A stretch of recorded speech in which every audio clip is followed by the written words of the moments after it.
I've been thinking about you and I've been wanting to chat with you. I love our chats and I am looking forward to talking to you about something that I find really fascinating. Safety first in the lab. So as you know, I'm an educator, I'm a professor, I'm a mother, and as an educator, I think education is really important and we should be educating ourselves forever, right? Until the day we die, we want to make sure that we're learning new things and growing and expanding. So because I'm very busy with all of the things that I have going on in my life, I find it challenging to find time to educate myself. So one way that I like to do that is to listen to podcasts. I love to listen to podcasts in the car, while I'm working out, while I'm doing dishes, you name it. And that's a great way to educate yourself. So I listen to a lot of science podcasts, lots of true crime podcasts, but the science ones are particularly fascinating. And there's one I wanted to talk to you today about. It's the TED Radio Hour podcast. And TED Radio Hour is really interesting because they take little snippets from great TED Talks and then tie them together in one theme. And one that I really found fascinating recently gave me a technique that I've been using recently and my students have been using too in very stressful or anxiety-producing situations. So it's actually a lady, her name is Amy Cuddy, and she's a social psychologist from Harvard, so super, super smart.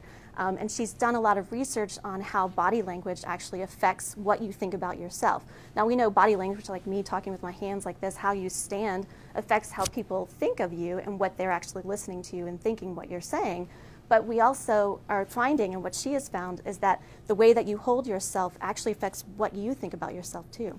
So what Amy Cuddy has found from these studies is that if she takes these people in these high anxiety situations and puts them in these power poses, which I'll show you, 3 power poses for a couple of minutes, she finds that they're better able to perform at that job interview, on that test, whatever that stressful situation is, they're able to rise to the challenge. So I think it's really interesting and it's something that I've tried and it's working really well for me and it's working well for my students. So the 3 power poses that Amy Cuddy puts these people in, first one is called the victory pose or the starfish pose, and that's the one that I love.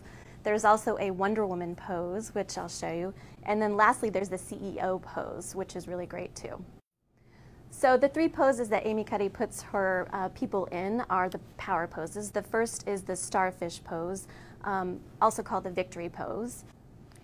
So this is the starfish pose or the victory pose, and this is the one I particularly like a lot. So you're expansive, you're wide, but again you're breathing naturally, getting all the good oxygen to your brain, and you want to hold that for about 2 minutes. Try not to be thinking about the stressful situation that's coming up, right? You want to clear your brain and just let good positive thoughts flow in. So that's the victory pose or the starfish pose.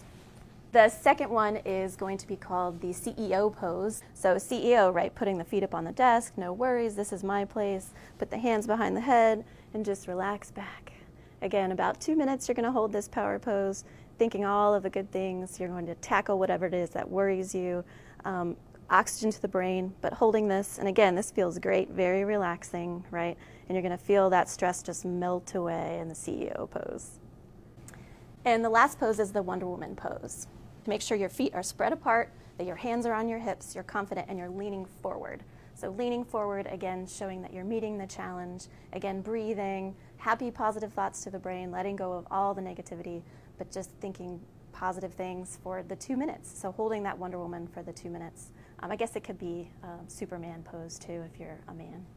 So these poses are very effective. Again, what's happening in these poses, and you want to hold them for about 2 minutes. You want to have normal breathing. You're getting good oxygen to the brain. And during these times where you're holding these power poses, what's happening and what's really interesting is that hormone levels are starting to change in your body too. So those cortisol levels are starting to come down and testosterone levels are actually coming up. And what's interesting is that we've seen in animals that these levels are very apparent when you look at animals like lions, tigers, cats. When they're in threatening situations, that's what they have. They have these high testosterone levels, low cortisol levels, and they're making themselves look very big. So these are expansive poses. And what your body language is doing is telling your brain that you are powerful, you are confident, and you can do whatever it is that you want to do.